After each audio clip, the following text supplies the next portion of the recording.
ایک شخص کافی مدت سے بیمار اور زندگی سے لاچار بیزار تھا۔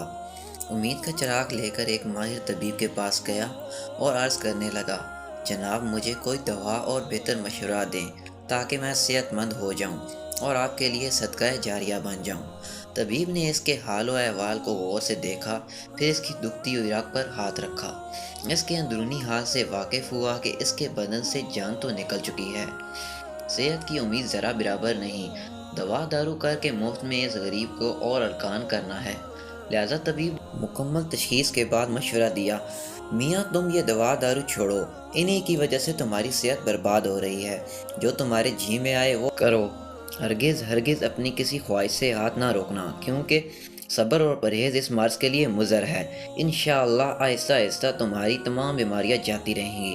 طبیب کی باتیں سن کر اس کی آنکھوں میں خوشی کی ایک لہر دوڑ گئی اور اس کی زندگی کا بجھتا ہوا چراغ پھر سے روشن ہو گیا۔ خوش ہو کر اس نے کہا، واہ، آپ نے کیا خوب مشورہ دیا ہے، آج سے اس مشورے پر دل و جان سے عمل کروں گا۔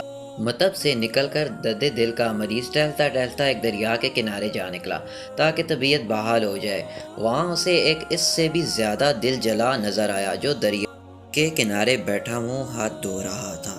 اس کا گنجا سر دھوپ میں چمک رہا تھا۔ مریض کا بے اختیار جی چاہا کہ اس کے چمکتے ہوئے گنج پر ایک زوردار تماچا مارے۔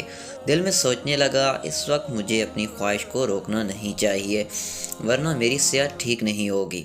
صبر اور پرہیز میرے لیے ہلاکت ہے، اور طبیب کی ہدایات بھی یہی ہے کہ جو جی میں آئے وہ کرو۔ یہ خیال آتے ہی وہ بے تکلف آگے بڑھا اور تڑاک سے اس آدمی کی گدی پر تماچا دے مارا۔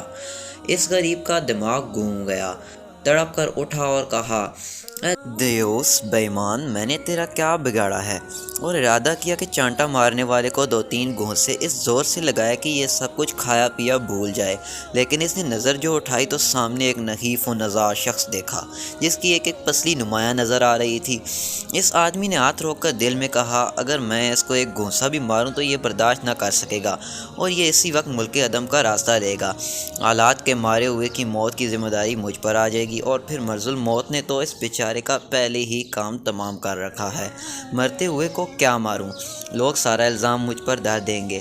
اس نے سوچا خود بدلہ لینا کسی بڑی مصیبت کا پیش خیمہ بن سکتا ہے، لیکن اسے یوں چھوڑ دینا بھی ٹھیک نہ ہوگا، کیونکہ نہ جانے پھر کس کس کو تماچے مارتا پھرے گا۔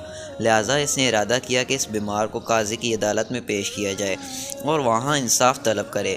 اس آدمی نے بیمار کا بازو پکڑا اور قاضی کی عدالت میں لے گیا اور اپنا دعویٰ قاضی کے سامنے پیش کیا۔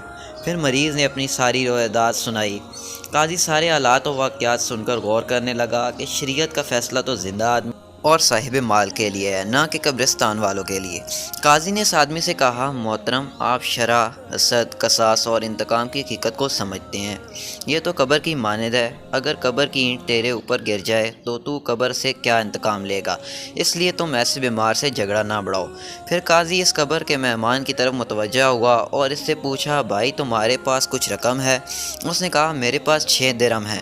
قاضی نے فیصلہ دیتے ہوئے کہا کہ تم 3 درہم اس آدمی کو دے دو اور 3 درہم اپنے پاس خرچے کے لیے رکھ لو۔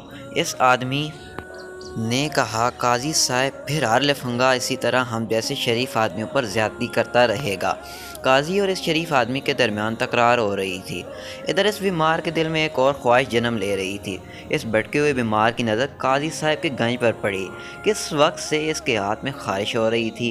اس کے سر کا چاند اس آدمی کے گنج سے بھی زیادہ چکنا اور صاف تھا۔ اسے وہ گدی تماچا مارنے کے لیے اس آدمی کی گدی سے کہیں زیادہ موزوں لگی۔ آخر قاضی نے نرمی سے اس آدمی کو کہا، تیری بات درست ہے، ایسے شخص کو ضرور سزا ملنی چاہیے، لیکن یہ تو دیکھو بیچارہ زندگی کے آخری دن پورے کر رہا ہے، خون کا ایک قطرہ اس کے بدن میں نہیں ہے، بجائے سزا کہ یہ تو ہمدردی اور رحم کے لائق ہے۔ اس بیمار کو آخر دل کی بات ماننی پڑی، اور دوسرا اس نے دل میں سوچا کہ تماچے کا معاوضہ 3 درہم سستا ہے۔ وہ راز کی بات کہنے کی غرض سے قاضی کے قریب ہوا اور ایک زوردار تماچا قاضی کی گدی پر رسید کر دیا اور کہنے لگا، تم دونوں یہ پورے 6 درہم لو اور میں اس کیس سے فارغ ہوا، مجھے تو اس مخمصے سے رہائی دو۔ وہ یہ کہہ کر چل دیا۔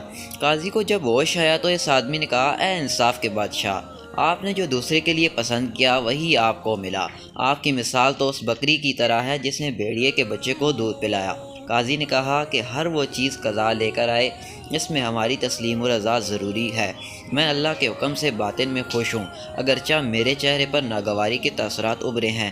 میرا دل باغ اور آنکھیں ابر کی مانند ہیں، کیونکہ ابر کے رونے سے باغ ہنستا ہے۔ قدرت الہیہ کے ہاتھ سے کسی کو زہر ملتا ہے اور کسی کو امرت، کسی کو غم اور کسی کو خوشی۔ انہی متضاد کیفیتوں میں چاہنے والوں کی بہتری اور اصلاح کا راز پوشیدہ ہوتا ہے۔ درس حیات: اللہ تعالیٰ کے ہر کام میں بہتری ہوتی ہے۔ تسلیم و رضا سے اسے من جانب اللہ سمجھ کر اس پر صبر و شکر سے کام لینا چاہیے۔